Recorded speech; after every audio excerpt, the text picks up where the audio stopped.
सरकार का आज का बजट माननीय वित्त मंत्री जी ने प्रस्तुत किया है। मैं सबसे पहले इसका स्वागत करता हूं। कोरोना कालखंड में जब दुनिया की तमाम अर्थव्यवस्थाएं पूरी तरह प्रभावित हुई हैं, उन स्थितियों में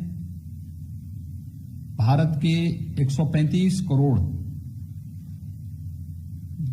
जनता की अपेक्षाओं और आकांक्षाओं को ध्यान में रख करके एक विकासोन्मुख और व्यावहारिक बजट प्रस्तुत करने के लिए मैं आदरणीय प्रधानमंत्री जी का और माननीय वित्त मंत्री जी का हृदय से अभिनंदन करता हूं। वास्तव में यह बजट सर्वसमावेशी, सर्व कल्याणकारी और समाज के प्रत्येक तबके के हितों को संवर्धन करने वाला बजट है। इस बजट में किसानों के लिए, नौजवानों के लिए, महिलाओं के लिए,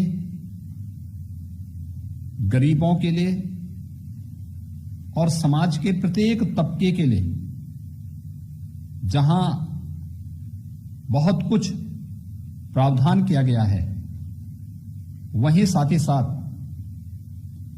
बजट देश के इंफ्रास्ट्रक्चर डेवलपमेंट के लिए भी, चाहे वह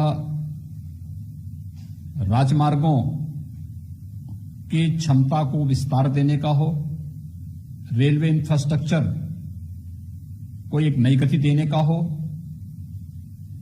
ऊर्जा क्षेत्र में व्यापक परिवर्तन लाने की दिशा में किए जा रहे नए प्रयासों की ओर पूरे देश का ध्यान आकर्षित करता हो,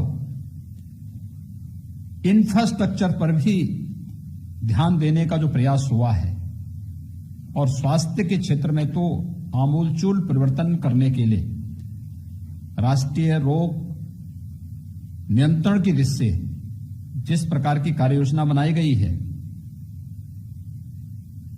यह सभी अभिनंदनीय है। जल जीवन मिशन अब तक ग्रामीण क्षेत्र के लिए था, शहरी क्षेत्र को भी इसके साथ शामिल करना और जल जीवन मिशन को शहरी क्षेत्र के साथ जोड़ने के साथ ही शहरी क्षेत्र में और भी तमाम प्रावधान जो किए जा रहे हैं, ये सभी स्वागत योग्य है। खासतौर पर जो शहरी स्वच्छ भारत मिशन है, इसका पार्ट 2 जारी होना। हम सब जानते हैं कि एग्रीकल्चर के बाद देश के अंदर सर्वाधिक रोजगार प्रदान करने वाला क्षेत्र टेक्सटाइल का है। देश के अंदर 7 मेगा टेक्सटाइल पार्क की घोषणा, ये स्वागत योग्य है। ऊर्जा क्षेत्र में हाइड्रोजन एनर्जी मिशन की घोषणा, ये ऊर्जा क्षेत्र में आमूलचूल परिवर्तन का कारण बनेगा। और यही नहीं, बल्कि अगर हम किसानों की बात करते हैं तो यह सर्वविदित है कि लागत का 1.5 गुना दाम प्रधानमंत्री मोदी जी ने देश के किसानों को दिया। 1000 अतिरिक्त मंडियों को ई नाम के साथ जोड़ने की जो कार्रवाई हुई है, कार्रवाई की घोषणा हुई है, ये वास्तव में किसानों को लागत का 1.5 गुना दाम देने की गारंटी का एक माध्यम बनेगा और एक बहुत महत्वपूर्ण और बहुत ही व्यावहारिक बजट आज प्रस्तुत किया गया है। एमएसएमई सेक्टर जो निवेश का ग्रोथ इंजन माना जाता है, इसके लिए विशेष प्रोत्साहन देना और आज हमने पहली बार देखा है कि पेपरलेस बजट ही नहीं आया, बल्कि अब इस बजट में पेपरलेस बजट ने भारत के इतिहास का पहले पेपरलेस बजट ने डिजिटल जनगणना की भी घोषणा की है। यानी सारी चीजें अब डिजिटल फॉर्म में आ रही हैं। ये सुविधाजनक भी होगी और व्यवहारिक भी होती हुई दिखाई देंगी।